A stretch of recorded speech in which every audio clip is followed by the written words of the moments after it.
السلام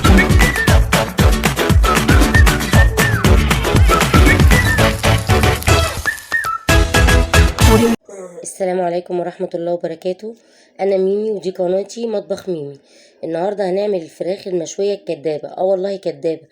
احنا بنجيب الفراخ بقطعها شيش، وبعدين بغسلها كويس وبنقعها معلقتين ملح كبار، معلقتين سكر كبار، وربع كوباية خل على لتر مية، وبعدين بسيبها نص ساعة، وبعدين برجع اغسلها كويس واحطها في مصفى الصفة. اكون انا قطعت بصلتين حلوين كده، واقوم حطاهم في الحله، واقوم حاطه عليهم الفراخ، واحط التوابل بتاعتي. التوابل عباره عن معلقتين ملح، فلفل اسود، بهارات فراخ 7 بهارات، 4 وحدات حبهان، ورق لورا، وقرن فلفل، وهغطي واحطها على نار هاديه.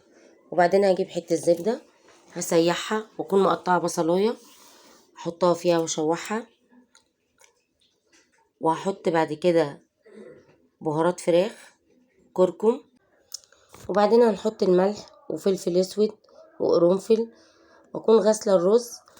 اول ما البصله تصفر شويه هقوم حاطه الرز واقلبه مع البصل.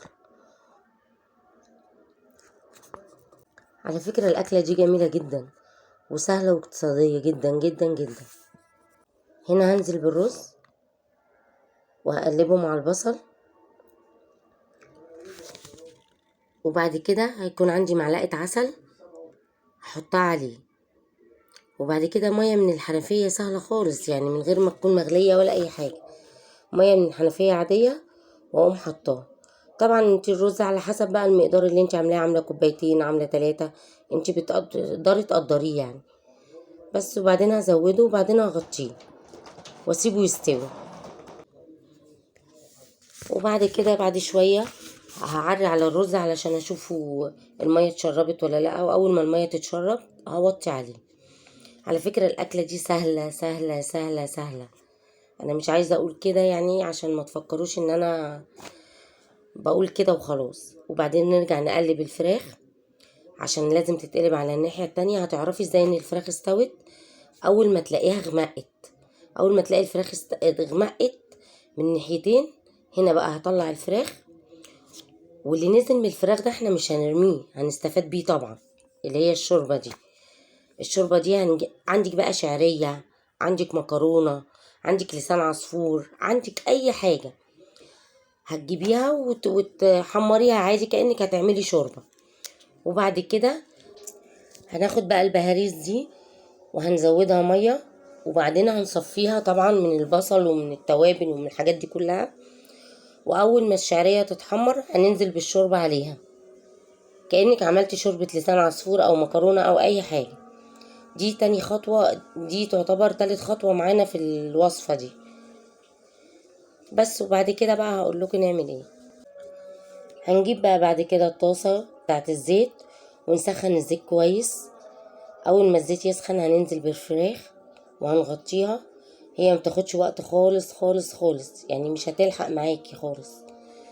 اول ما هتتحمر هنشيلها طبعا على مناديل، وبعدين بقى هنرصها في الطبق بتاعنا.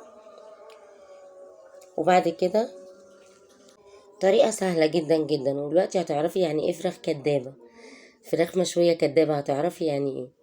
لان هي مش هتفرق خالص عن الفراخ المشوية، ولا في الطعم ولا في الشكل ولا في اي حاجة. وهتعجبك قوي الاكلة دي، وهتبقى الاكلة المفضلة عندي. حتة فحم ولعة بقى نحطها في حتة فويل وعليها حبة زيت ونغطيها، وهتدوقي احلى فراخ مشوية كداب. بالنسبة للسلطة بقى كلنا بنعرف نعمل السلطة، بس عشان تطلعيها سلطة زي بتاعة الفراخ المشوية او الكباب او الكلام ده، ليها تكة بسيطة قوي كده عشان تعرفي تعمليها. اولا توابل السلطة اللي انا بعملها، بحط ملح فلفل كمون، وبحط ملح وفلفل اسود وكمون، وبعدين بحط بابريكا، وبحط الليمون والخل بتاعي، وبزود السلطة مية بس. وبالهنا والشفا، يا ريت تتابعوني. السلام عليكم ورحمة الله.